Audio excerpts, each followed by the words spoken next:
Hello, this is Pat Bolmer, partner and co-founder at Halo Consulting, the certified minority-owned search firm that makes the experience of working with a process-oriented retained executive search firm accessible to startups. Today, I'm joined by Steve Sprieser, a Halo client and entrepreneur himself, who is a founder and CEO of Petrichor, the digital platform that underpins the supply chains for some of the world's leading agribusinesses, providing a full-service offering for digitizing workflows, collaborating with supply chain partners, and managing risk. Steve, thank you for joining. Pat, thank you so much for having me. So we'll just dive right in. Steve, where did you start your career and how did it evolve into starting your own company?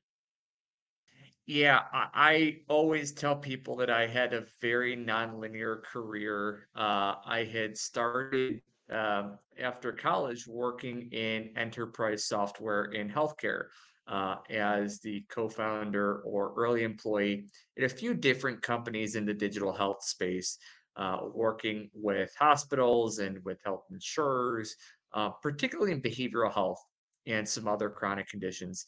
And it was a great experience for me, having spent time as a data scientist in academia.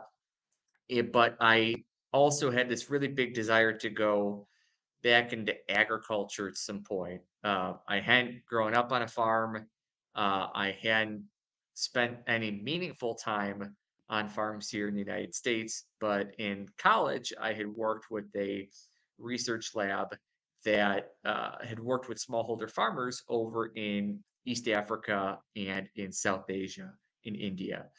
And I loved that work.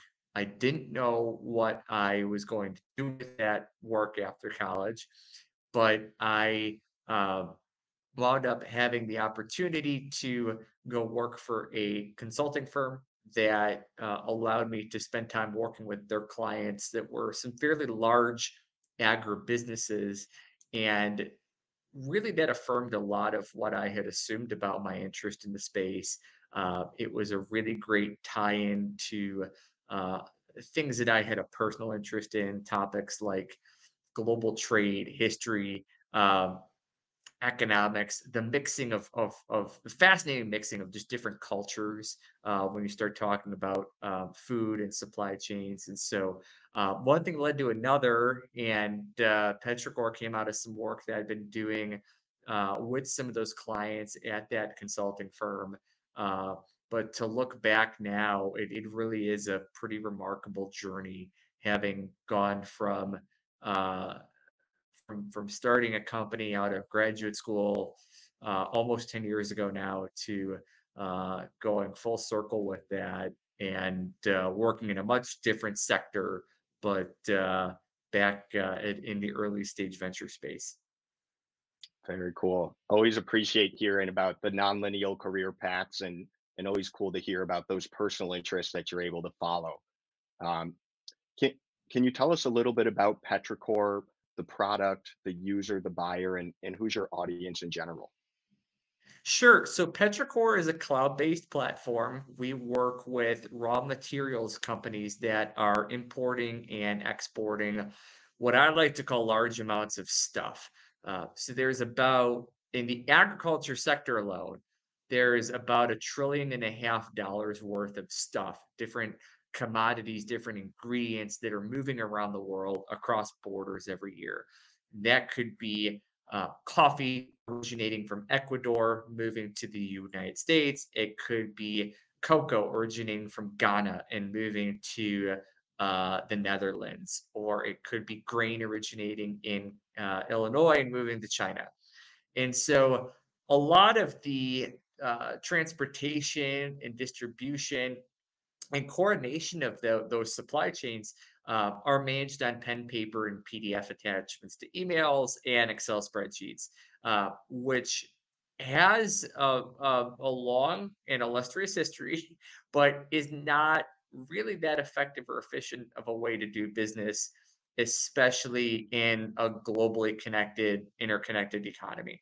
And so, what we do at Petrichor is we help these executives that uh, often are running a business unit within a larger agribusiness or a smaller family-owned exporter of agricultural products. with everything from tell me the status of my supply chain right now, what shipments might have a delay, or if there's a shipment that's missing a really critical piece of information, to hey, where did the contents of that shipment originate from? What farmers or what farm cooperatives, uh, in particular, to help these organizations be compliant with import and export regulations, to make their customer service better with their customers, and ultimately to make their jobs a little bit easier when it comes to coordinating just a massive amount of goods that are moving through their supply chains after harvest season and throughout the course of the year. Well, as an avid consumer of chocolate and coffee myself, I'm grateful that there's an app like Petrichor out there. Uh, what bets are you making on the future, or what long-term trends are you taking advantage of in the market with Petrichor? Yeah, there's that's a great question. There are really several that we are focused on right now. One of them is a changing regulatory climate. There are new regulations coming into effect in the EU, along with the United States, that companies have to be more transparent with where they are sourcing their ingredients and sourcing their commodities from, and the reasons for those laws are manifold. Some of it is to avoid sourcing products from areas that are linked to deforestation or to child labor. In other cases, the focus is on ensuring that companies are being more mindful of their carbon emissions.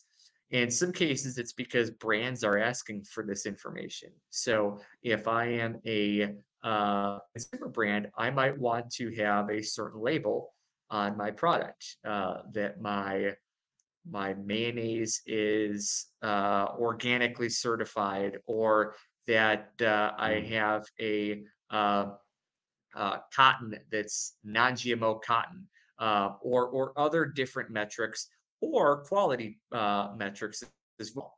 That the that my beer has a certain content of a low content of carbohydrates or protein. All these different specifications that a food company is focused on.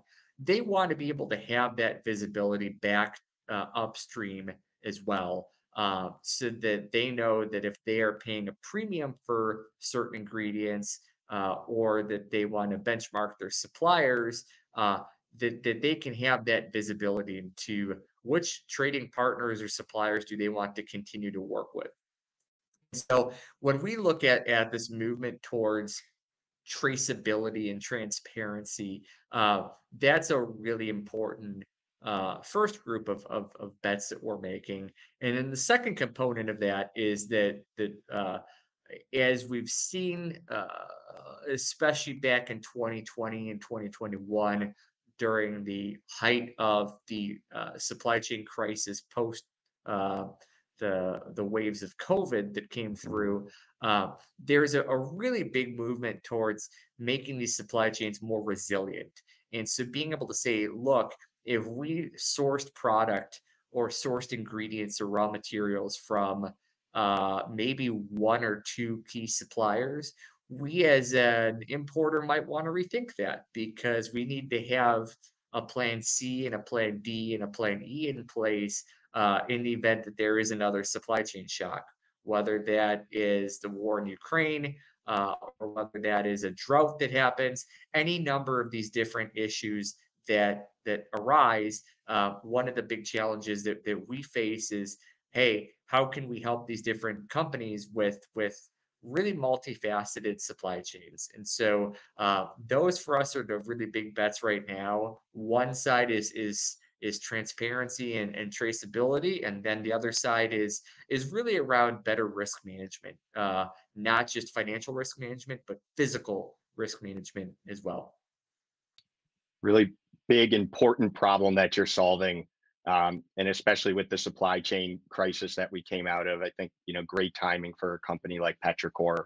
When when you are, or when you were looking for an investor, what what did you look for in an investor or an investment partner other than just the check? Yeah, that's it's something that my co-founder Jeff and I spent a lot of time focused on. Uh, on the one hand, we wanted investors that had invested in our sector or had some appreciation for our sector. And Mm, so very early on when we went from bootstrapping Petrichor to taking in outside capital, we looked for individual or institutional investors that had some exposure to either supply chains and logistics or had spent time either professionally or through investing in agribusiness. And so those were really the two big pillars that we looked at. And then a third category that we found to be pretty important as well was having investors that had experience within enterprise software. So we obviously have a much different sales cycle and product roadmap than a consumer products company. And so because of the nuances and challenges that come not just with building uh, a really nice application, but with having that be used by different users in different enterprises in different countries, we wanted to have a really unique blend of investors that could come from really different perspectives as we looked to partner and have them add value to Petrichor beyond just a capital infusion. mm. Very insightful, and I think super helpful for a lot of our other entrepreneurial viewers out there. It's it's definitely a different economic environment today than when you first raised money a couple of years ago. With the changes in the macro environment, what are you hearing from your investors in terms of operational strategies and advice, or fundraising strategy and advice? Yeah, it's a great question. Obviously, at a macro level, the 0% interest rate era is gone, and so I think from our perspective, we had tempered valuations initially when we went out to raise our initial round of outside capital, and so I think Petrichor was fortunate in many ways to avoid the situations facing a number of companies right now that Mm, raised on outsized valuations or unrealistic expectations of being able to grow into those valuations. And so the things that we hear from our investors right now is that the focus is not just on um, sales repeatability and growth at all costs, but growth that can tie back to the underlying economics of the business. And so making sure mm, that growth can be sustainable. If that means running at a slightly lower growth, but getting the business in the spot where you're able to demonstrate better underlying unit economics. That's really the what we're hearing, at least within our sector. And in addition to that, I would say the other thing too is putting a larger focus on just general financial planning. And so thinking through what are the drivers or levers that we need to pull as a leadership team to help get the company to that next milestone, whether that's a venture milestone and we're going out and raising capital, or that the product and sales milestones are going to be tied together. So, one of the best pieces of advice I ever heard, which was years before this current market reset, was uh, venture capital or investment fundraising really is a single point in time. It's sort of like when you mm, go to the hospital and you or go to the doctor and you have them check your blood pressure or check your heart rate with the EKG, right? That's at a single point in time, and that's great. It's a great milestone to have, but you have to be managing the business for the day after tomorrow, and every day between now and whatever next milestones you hit. So rather than optimizing just for a fundraising milestone, it's optimizing to get the business into a spot that can keep it in a risk managed spot. So I like to joke that I'm a risk manager at the end of the day, not really as much of a risk taker. And it's how do you de-risk the business, Mhm. not just to optimize for an investor, but to build that business to be an enduring business. And so those are the big things that I think founders should be mindful of now, and should have been mindful of a while ago, but Mhm. are more at the forefront now. Yeah, it's funny how the finance side of business, especially in a lot of VC-backed companies, can be something that companies just didn't worry about for a couple of rounds, and that certainly has Yeah. changed. Uh, Yep. so we know you started Petrichor from scratch. What what type of thought or intention went into establishing the culture, even before you made any external hires? How have you scaled the culture, and any plans or insight on how you'll continue to scale it with the new stages of your growth coming up? Yeah, it's a really interesting exercise that I try and walk through at least a couple times a week.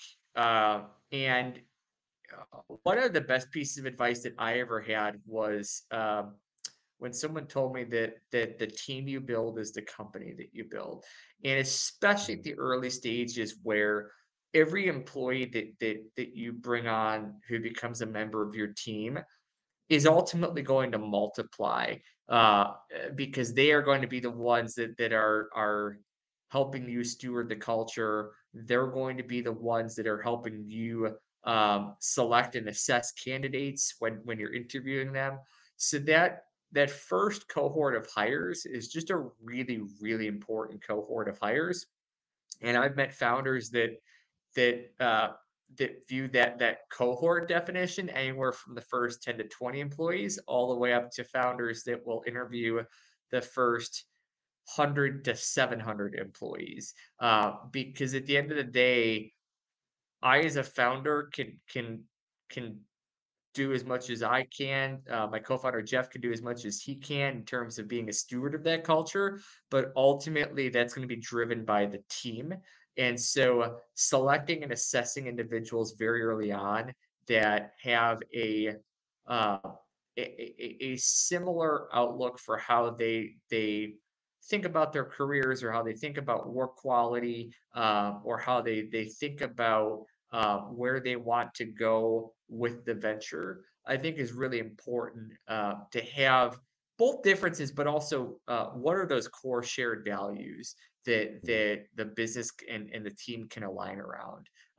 Because at the end of the day, this is a venture that we want to build over many years, and so to be able to be with a team that can manage those ups and downs effectively, and there are many ups and many downs. You need to have some shared principles, and so from day one, it was setting what are those shared principles that we focus on, that we prioritize at Petrichor, and then using a scorecard and framework that we work off of when we interview candidates to really guide whether someone is going to be aligned around those shared values. It's super interesting to hear. And as a recruiting firm, I certainly appreciate hearing you've got a scorecard at least. And I think you spoke to some of the things that you look for in the right hire for that first cohort, outside of just the technical skills or the functional fit, the ability to think long term about their career, the shared values and principles. Uh, What else do you screen for or look for in a candidate, regardless of the actual position you're hiring for, that tells you this individual is going to be committed to our vision? Yeah, it's something that I would say we both have is somewhat static within our enterprise, but also is dynamic and has changed over Mm. time as we continue to identify um, new ways of thinking about what makes a good hire at Petrichor. but I would say the big drivers that we have are looking for someone who has just a relentless resourcefulness. And the way that we screen for that is not just saying, "Hey, what did you do in your previous roles?" But we love to hear candidates talk about either their hobbies or things that they've done outside of work. Um, for example, in software engineering, where we were hiring, we had a candidate that built his own computers outside of work. And so that uh, when we hear those types of stories, or we hear of individuals who had the ability to be uh, persistent in the face of whatever roadblock was coming at them, or had hit them, then that for us, I think it are going to be two of the really key drivers. But we also have to screen for things such as, is this someone that we think is going to work well across a cross-functional team, because they are going to be wearing multiple hats, especially in an early stage firm.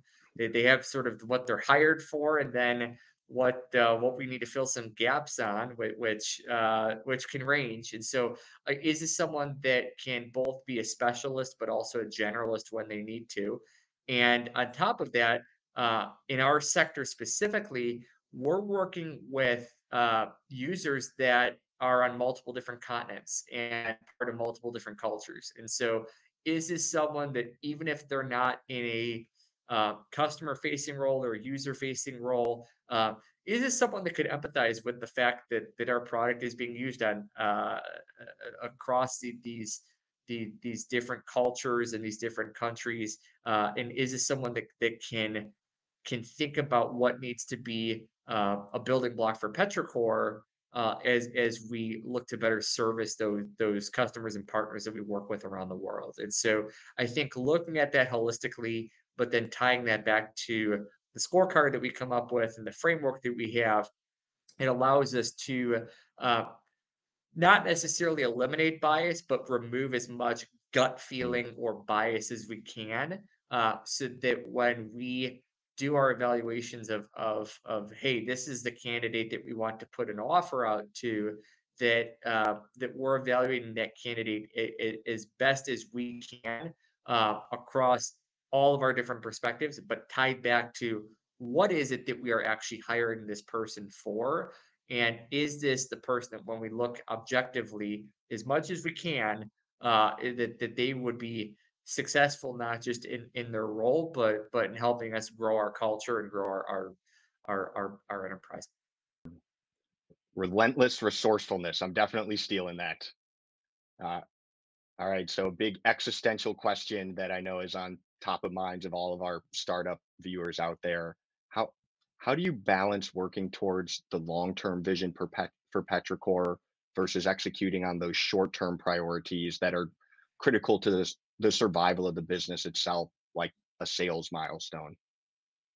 Yeah, it's a super tough thing to do. I wish that I could say I had any sort of expertise at that. Uh, I think having a team that can work across both of those, or um, have people that can hold you accountable, is really, really important. So I tend to be a bigger picture vision type uh, person. And so Jeff, my co-founder, is more of a, what do we need to get done this week? So when I set vision and mission and strategy for the company, I'm looking 5, 10, and 20 years out, and Jeff, meanwhile, is looking 5, 10, and 20 hours out, or 5 and 20 days out. And so I think that forces us in a way to have to um, really align around, what do we need to get done this quarter. One thing that I found that works really well for me is the ability to block out certain time, like on a Thursday afternoon, where I might just be focused on uninterrupted, unstructured time to think about some of these larger challenges, or opportunities for the business. And then other times, like on a Tuesday or on a Monday, where I might carve out 4 hours of time. And I'm going to hold that time every week as much as I can to focus on things that are near and pressing to the business. And so I think finding that balance between uh, having time set aside for thinking about larger, longer term priorities, but then once those priorities are set, focusing on the process and focusing on the inputs to make sure that you can deliver on those uh, is really helpful to do. And a lot of that just comes down to um, the ever improving focus on time management, which is Mm. something that is always a struggle for founders because you're wearing 5 and 6 and 7 and 8 different hats. But to the extent that you can set time or get really good at managing your calendar and doing those regular calendar audits, that's been super helpful for me.